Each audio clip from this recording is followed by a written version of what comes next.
Greetings and bienvenue, Midnight Crew. Thank you for returning to this broadcast, and welcome to new viewers joining us for the first time.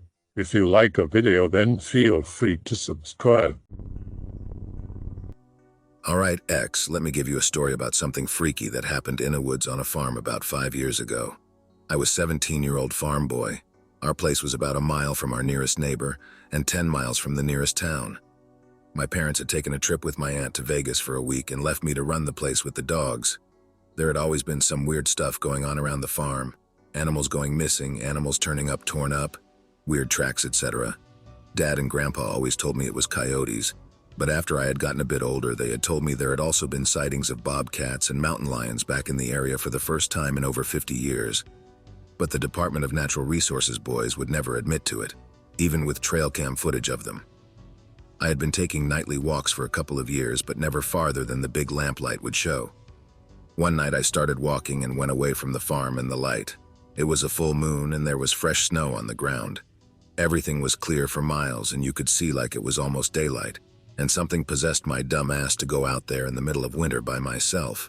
My dogs would usually come with me on little walks like this, but they were nowhere to be found. I figured they were out hunting little rodents or something, so I left without them.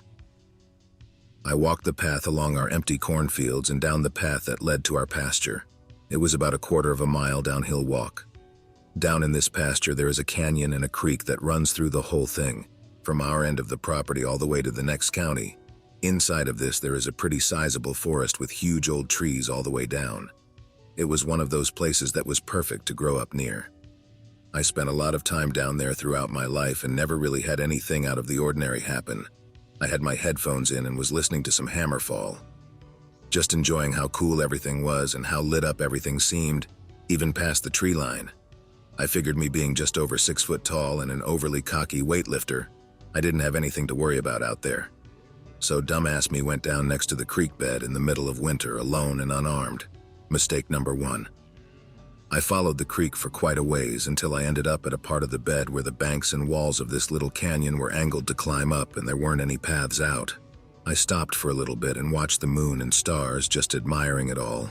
Don't think I'll ever forget how pretty everything was. About that time, I ended up turning my music off just to take it all in. I guess it wasn't cold enough for the creek to freeze all the way, and every little sound out there in this place just echoed on top of the little sounds of the running water. The whole place just made every one of my scenes feel exaggerated. I stood there for about a minute or two when I started to get this horrible feeling in the pit of my gut, like the most terrible thing in the world was going to happen at any second. I looked around a bit, didn't want to freak myself out over nothing, so I gave it a short time. That was mistake number 2. I should have just walked out of there.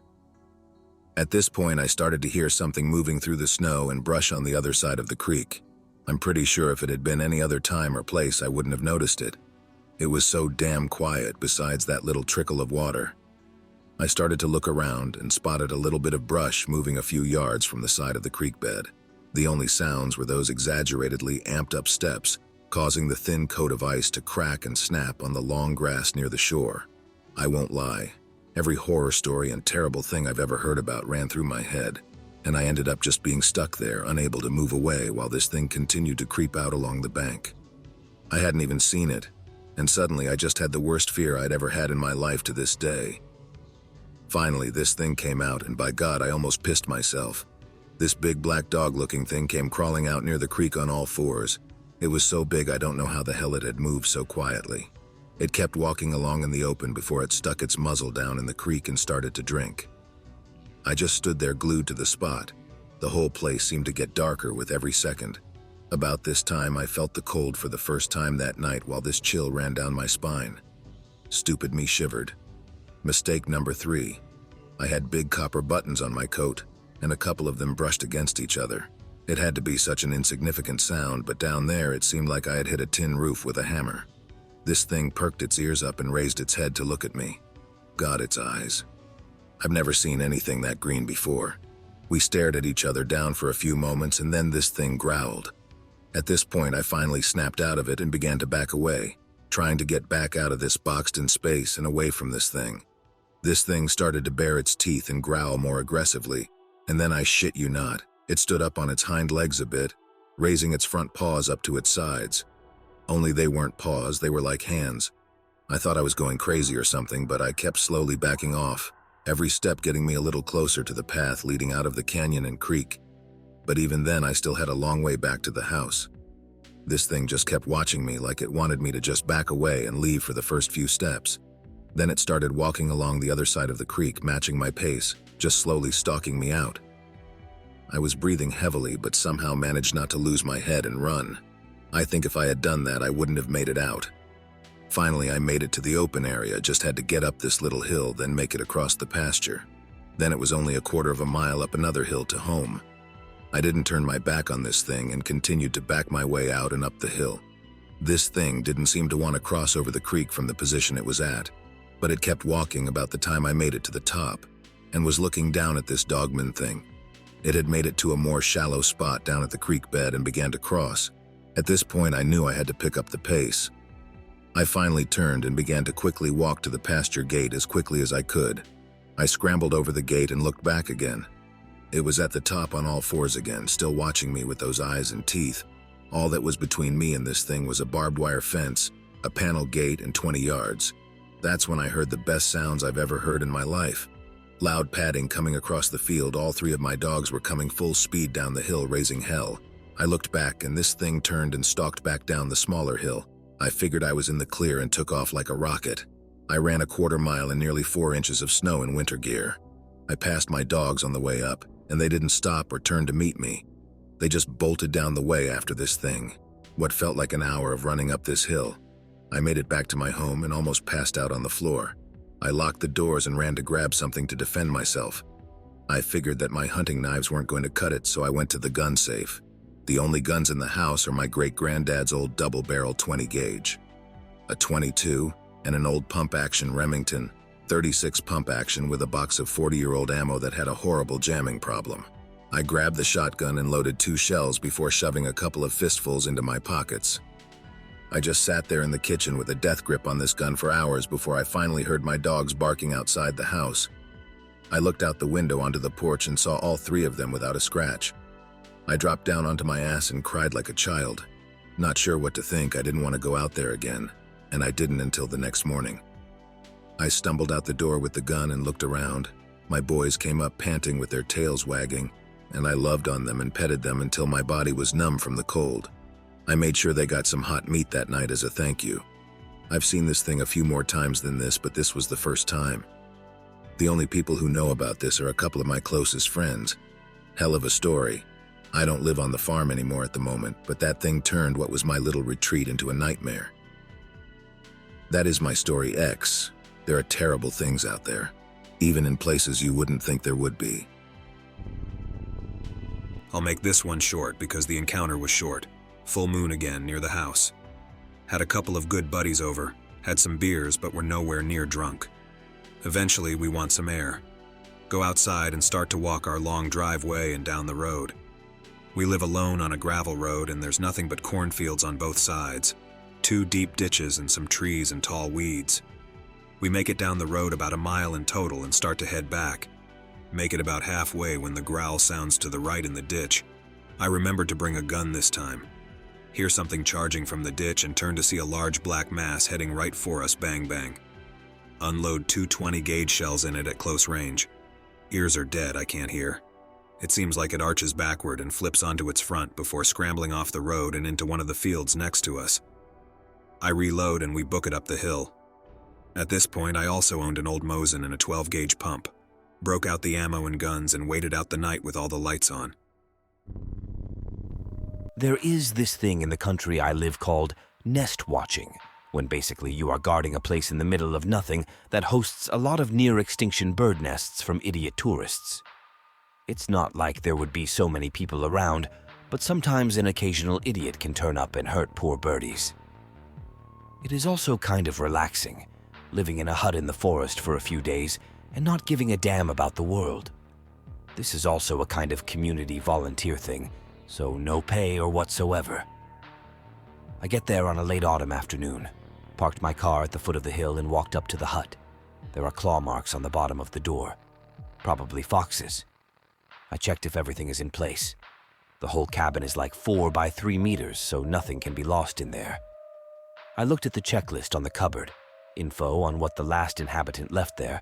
Everything checks out except one thing.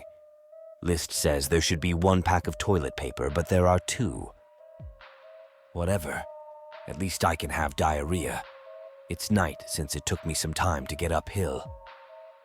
Go to bed. Middle of the night, I wake up to something moving on my chest. Pitch dark, so I don't see anything. It could be a snake, mouse, rat, or anything that can get through the holes in the wall. I hit my chest so it goes away. Feel nothing on my chest. Go back to sleep. Next day.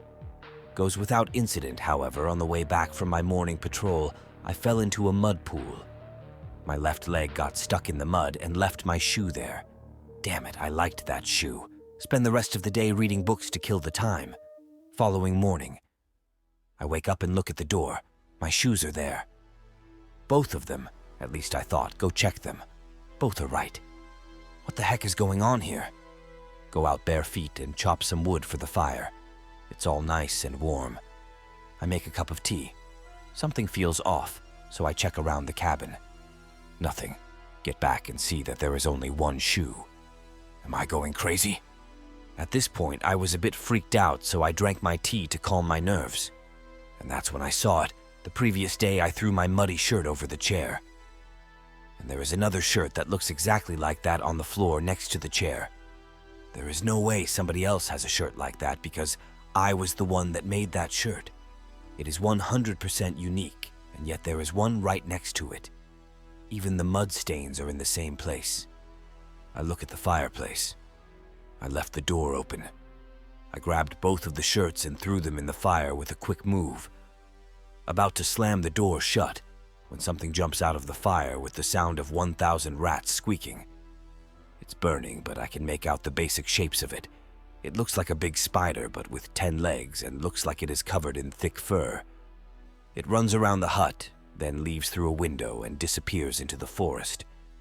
It looked dangerous. It wasn't big at all. It was the size of a small dog or a big cat, but from every part of it radiated pure ruthlessness and energy. I don't know if there are still any in the house. I can't risk it. I put everything in the cabin, even my clothes. The only thing in my hand was my car key.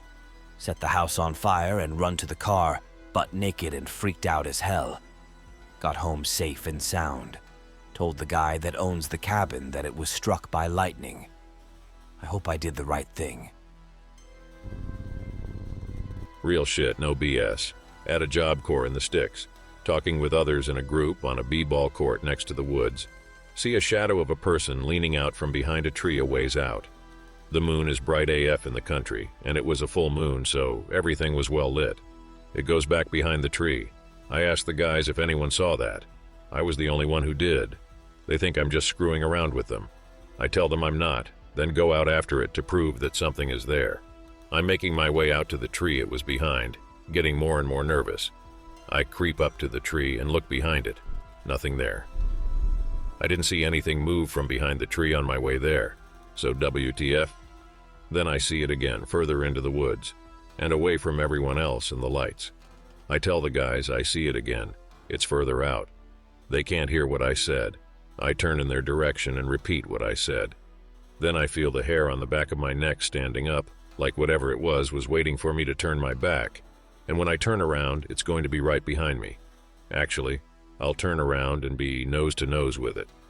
I turned around quickly. It's still peeking out from behind the tree and hasn't moved.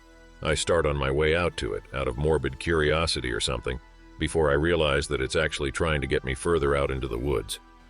I back all the way to the group and told them what I saw and what it did. They still think I'm bullshitting them.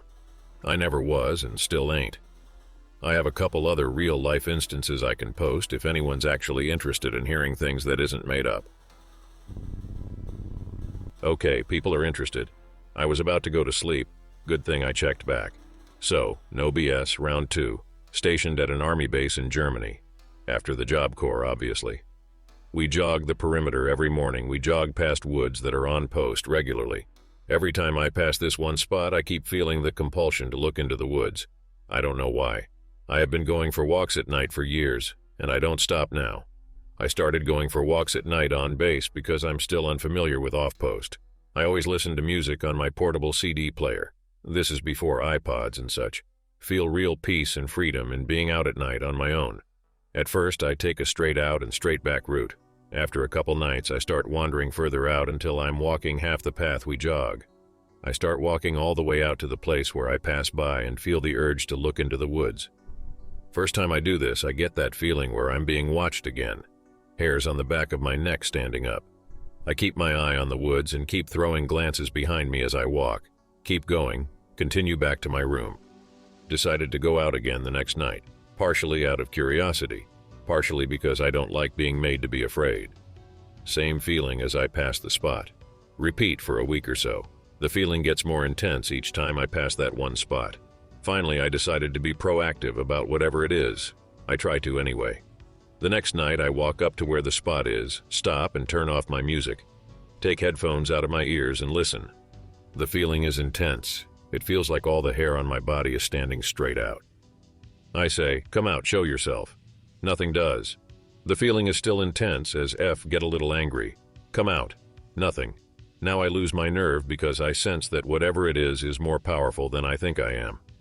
I make my way slowly past the spot, and this time as I watch the tree and road border, I can clearly see that branches are moving, as if something is parting them, but nothing is there. Just like if someone was in the woods and moving through them, following me. Only the person is invisible. The branches are being moved around something as it keeps pace with me, just back from the edge of the road. I move the branches in one spot, and the branches that move are always where it stops. When I stop, meaning every time I move, it's moving right along with me, and the branches in its path move. No other branches, because there's no wind. I'm seeing that the branches are moving around something as it keeps pace with me, just back from the edge of the road. I am now filled with terror at this point. I keep my eyes locked on where it last stopped, and I never turn away as I make my way slowly out the area and down the road. The branches stop moving once I'm out of that certain area. I hardly got any sleep that night. Fast forward a couple days. I'm still losing out on sleep, and I haven't gone for a night walk since then. Tossing and turning on the third night, and now I'm actually pissed. Like, really pissed. I'll be damned if I'm going to be terrified of something that won't make contact with me. So I got a bayonet that I bought online. The largest knife I have in my collection at that time, and put it down the front of my pants, sheath. Zip up my coat, and I'm out the door, heading for the woods. I know it's stupid, thinking that a physical object could do anything at all to something that most likely was impervious to physical damage. Shut up. I have my methods of taking care of shit that scares me. So I get to the edge of the woods. I forgot to mention, I brought a flashlight. Because it's dark in the woods and I want to be able to actually see so I don't fall and break a leg or something. I stop at the road. Before entering the woods, I turn the flashlight on, aim it at the woods, and yell, "Come out and face me, you motherfucker." Don't laugh. I was ready to actually kill whatever it was, or attempt to. No response whatsoever. So I crash into the woods, and at this point, I'm completely in homicidal mode. I'm aiming the light everywhere as I move into the woods as fast as I can, trying to see something, anything, so that I can attack and kill. I'm actually doing something like growling and baring my teeth at this point. I was way beyond hostile. I felt like a cornered animal, and I wanted to fuck shit up. In between my own animalistic noises, I would say loudly, not yelling because I wanted to conserve my air for a fight. "Come out, come on out, I want you, motherfucker." Yeah, whatever. Fuck you. It was the moment. Keep making my way through the woods, trying to find whatever had been making me feel like a little punk instead of a man. I scared the living shit out of an orange cat and a gray rabbit. They both bolted when I found them. Saw nothing at all. Made no contact with whatever it was, whatsoever. Feeling intensely unsatisfied, I left the woods, and after some more thinking, eventually fell asleep. Whatever it had been, it was still there.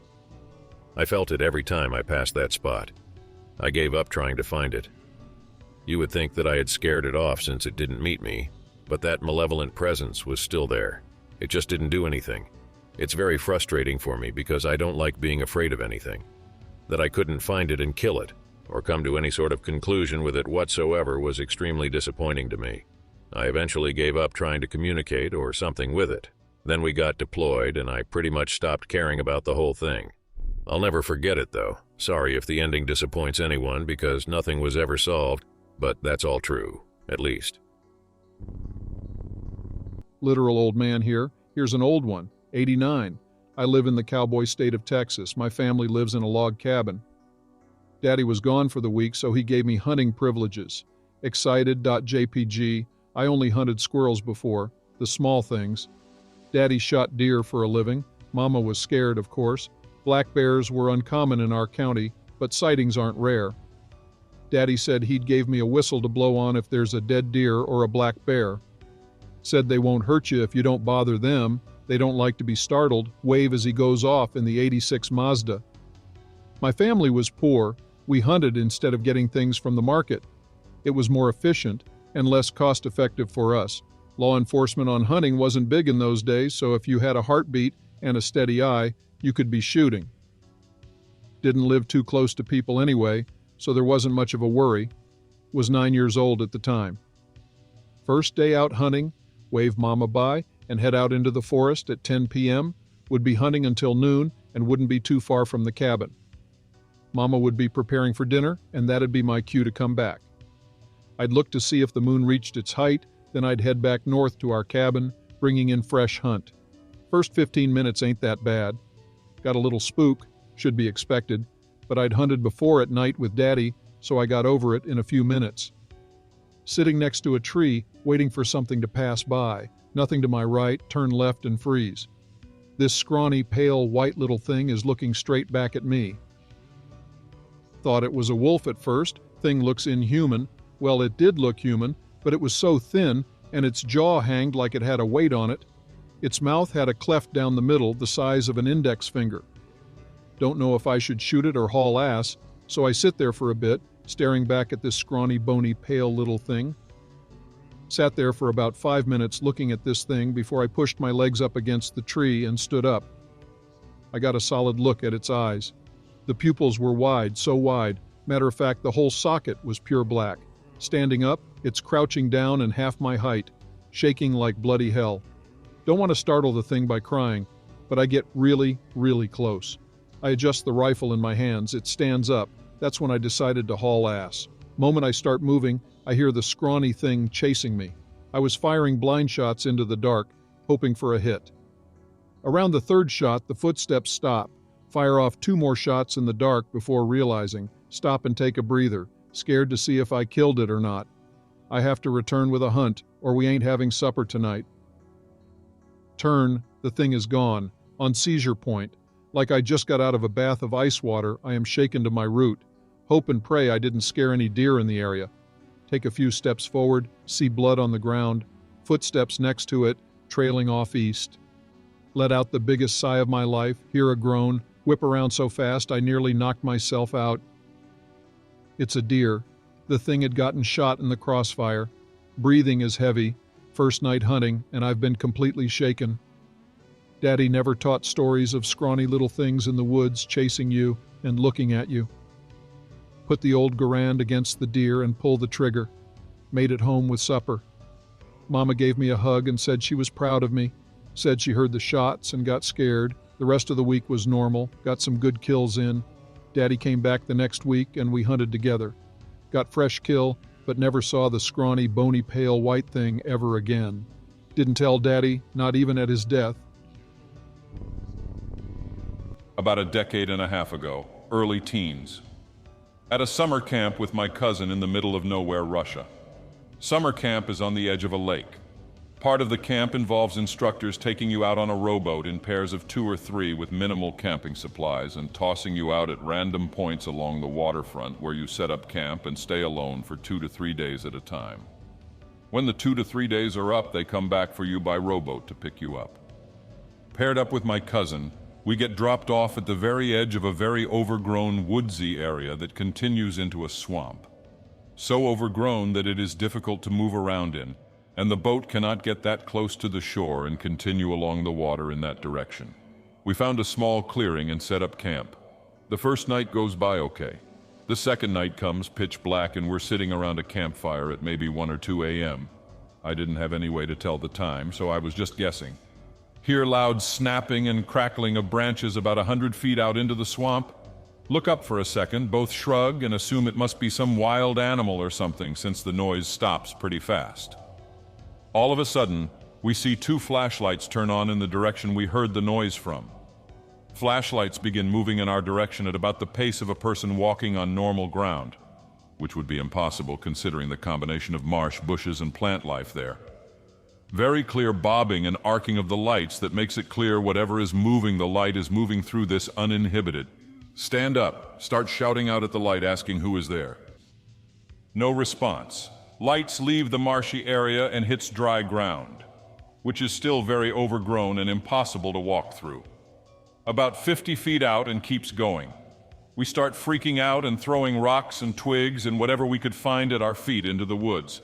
Can't see what's behind it since the light is pointing in our eyes. 20 or 30 feet out, the lights cut out completely. Nothing there or behind it. Stand in shock for a bit, don't know what to do. End up staying by the fireside all night, looking in all directions periodically. Don't sleep that night or the next night, but the next days go by without any trouble. Get picked up eventually and go home. Sorry if I'm bad at typing things out, never been that good with expressing myself. I still wonder what the hell it could have been. I've talked with my cousin about it a few times since then, and neither of us really came to a conclusion. So I'm interested in what people here think. I hope that you enjoyed tonight's broadcast. If you enjoyed tonight's story, then please subscribe to the channel as more green texts will appear daily. A new broadcast will appear when the clock strikes midnight Central Time.